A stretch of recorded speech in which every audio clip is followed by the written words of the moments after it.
Hello and welcome to Time About the Movies Flashback, and today we're flashing back to September 25th, 1987, with 5 movies in particular.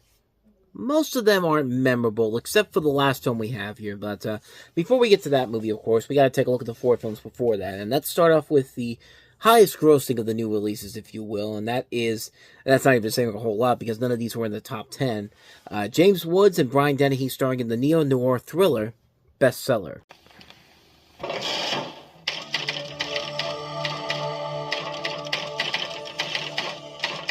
Through the kitchen window. It was a hot night, the window was open. I had to hold up until 11 when the old man took his bath. The bathroom is a natural place for an accident to happen. I wanted something more than I had. I wanted respect. We have a natural bond, you and I. No, we don't have anything in common. I don't have anything in common with you.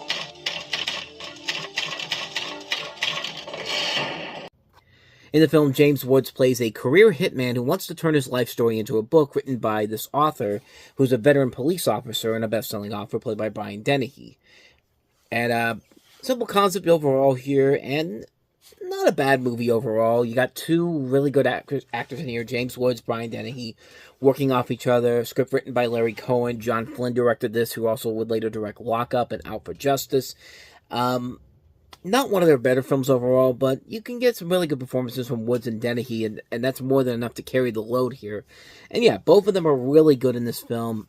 Not one of the better films overall, but a good enough film to recommend overall. Not much really more to say about this one. So, with that said, on to the next movie, and that is Matt Dillon starring in The Big Town. 1,000, shoot it off. Wow, a high roller has arrived. Playing the odds is what he does best, and Lady Luck is on his side. This town is one real easy place to get hooked up. She's playing him for all he's worth. Don't push your luck, country boy. Better keep your mind on the game. But is he willing to bet his life? $16,000. Shoot it off. The Big Town, rated R. Now at select theaters. Check newspapers for showtimes. In this movie, you have Matt Dillon playing a small-town crap shooter who heads to Chicago to seek his fortune, and there he becomes the pawn of 2 high-professional gamblers played by Bruce Dern and Lee Grant.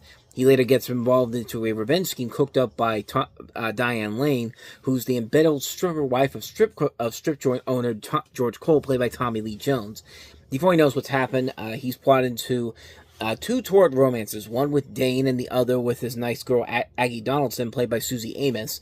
He almost nearly loses his life by ending up in the middle of a deadly feud between Edwards Cole and Phil Carpenter.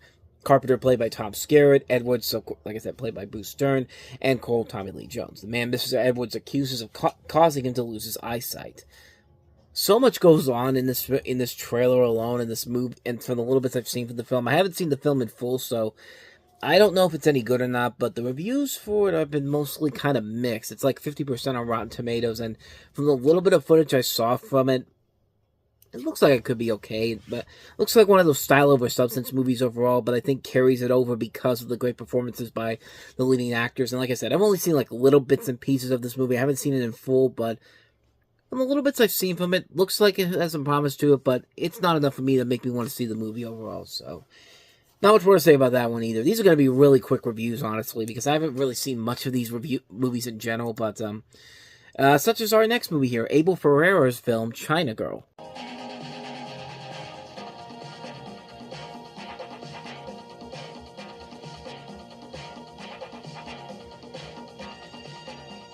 I love him young.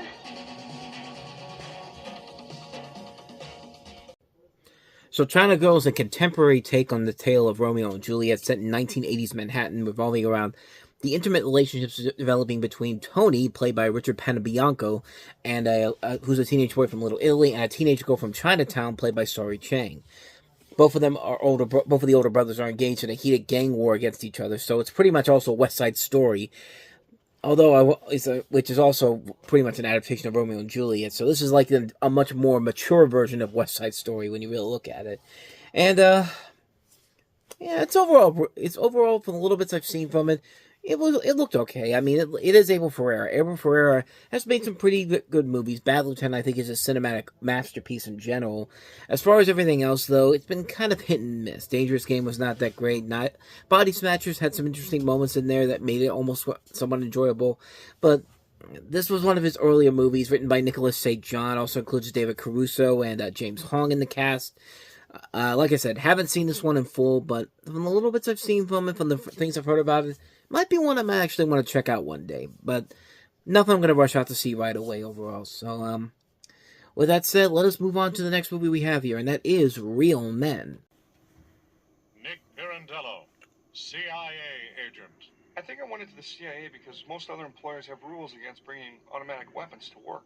Bob Wilson, insurance agent. I'm thinking about joining a health club, but for now I'm just eating more bran. A couple of real men. Most guys don't stay in the business very long. You know, they get shot, poisoned, they lose interest. I think Russians are people just like us. Little paler, maybe. I crashed a KGB Christmas party once. They acted like they'd never seen a flamethrower before. With women's clothes, I think sometimes it's sexier what you can't see. Sex is the most natural, the most beautiful way for a man and a woman to sweat. Used to be real men had dogs and women had cats. Cats are for women. Real men like dogs. You can say what you want to about polyester, but it really holds a crease nicely. They say saturated fats are bad for your heart. James Belushi is Nick. So are car bombs. John Ritter is Bob. Becoming partners for a dangerous secret mission wasn't their idea. Only the CIA could think of something that stupid. Real Men. Coming real soon. To a theater real close. Coming this fall on ABC. I mean, seriously, look at that trailer again and tell me that does not seem like the promo that they would use on the fall preview special to promote the brand new sitcom that they have here. Because this feels like a sitcom in general. And everything about this movie, the trailer, just made me go like, what the hell is this movie even about? Because it's marketed as a sci-fi comedy film. I didn't see any sci-fi in there, did you? Except for the huge-ass donut that James Belushi has. I mean, seriously, what the hell kind of a donut is that? And, hey, precursor to Canine, if you... well, with the dog and all that, but, yeah, I'm just as confused as you are about this movie. So the film stars Jim Belushi as a super competent secret agent on the trail of Russian thugs. John Ritter plays milquetoast dad, who gets mixed up in a caper, and the story follows their adventures over the course of a week in which Ritter develops some guts, and Belushi gets in touch with his sensitive side. And again, nothing about this movie screams out sci-fi, and then again, that's probably because United Artists, who put this out, was still dealing with financial troubles from Heaven's Gate 7 years later. I mean, this was the year they had Spaceballs become the big hit that it was, and, you know, they were still making some hits here and there, but, like, I don't know what the hell going on with this movie in general. Like, why are they selling it like this? They're not really selling it as a sci-fi comedy, except, but then again, I haven't seen all the other trailers for this. Maybe I gotta see the other trailers for this, but other than that, though, they are really not selling this movie very well. It's no wonder this movie bombed and has been largely seen as not a good film overall. And it just makes you wonder. This is another one of those movies where Jim Belushi's in it, and you're thinking to yourself, what would have happened if John Belushi was still alive? Would he have taken a movie like this? Could he have made it better? It depends on who wrote it depends on what the film actually is, of how good the script actually was. This director, Dennis Feldman, has been involved with some stuff that has been pretty good. The Golden Child with Eddie Murphy that came out the year before this. Excuse me. He also co-produced Dead Again. He also did Species and Species 2. He did Just One of the Guys. He's done some notable movies here and there, but this is his only directorial effort, and yeah, like I said, I know nothing about this movie. It sells itself. It says it's a sci-fi comedy, but did I see it? Did you see any sci-fi elements in that trailer that I showed you? I didn't see anything. I haven't seen the film, so I can't really say if it's any good or not, so yeah, I don't know. I don't know what to say about this, except that it's a movie, it exists. I got nothing else for you. But how about a movie I actually have seen? Let's get to the one that everyone wants me to talk about, and that is, of course, Rob Reiner's The Princess Bride. In 1972, Academy Award winner William Goldman wrote The Princess Bride. It took 15 years before director Rob Reiner brought it to the screen.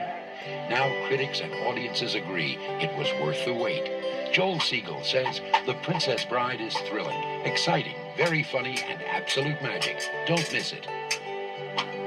People magazine calls it an instant classic, the good time movie of the year. Just the right mix of hilarity and heartbreak.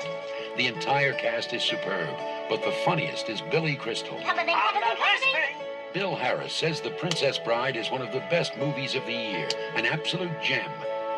One of the funniest and most charming comedies I've seen in a long time, says Roger Ebert. And Siskel and Ebert give it 2 big thumbs up. Bye-bye, boys! Have fun storming the castle! The Princess Bride, rated PG. Now playing at theaters everywhere.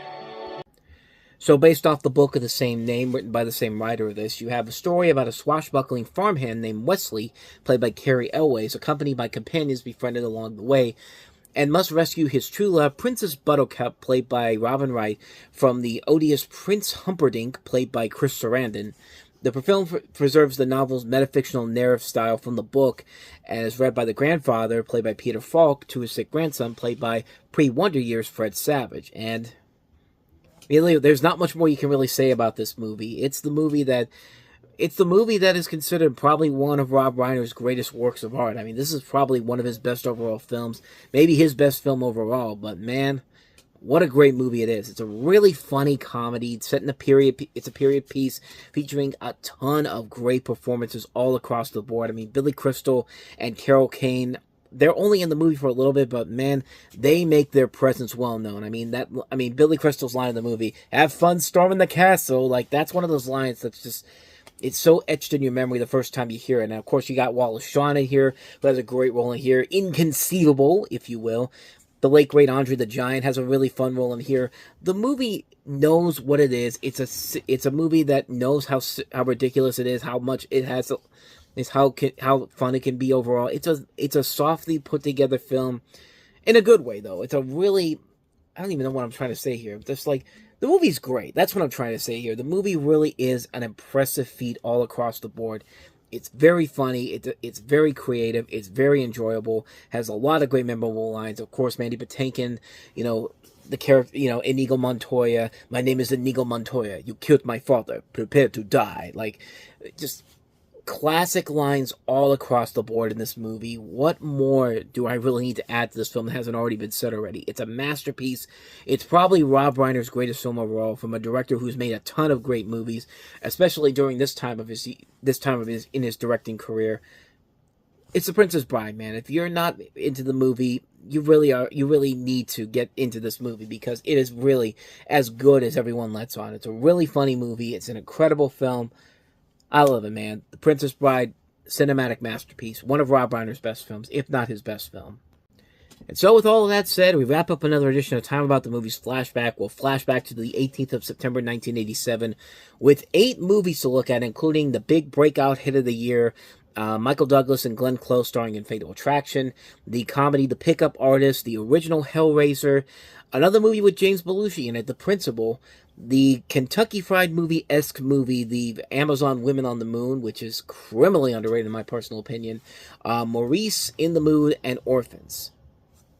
If we're actually going to get all these trailers on here is beyond me, but we'll delve into all those movies on the next episode. That'll be next week. But until then, thank you so much for watching, and if you want to see more videos like this, please hit the place on the next page, check out the previous episode. Also, don't forget to hit the like, subscribe, and notification button, and the bell as well, so you get updates when new videos come out, because we post every day. Now, with all that said, I am off. I will see you guys next time, and until then, as always, take care.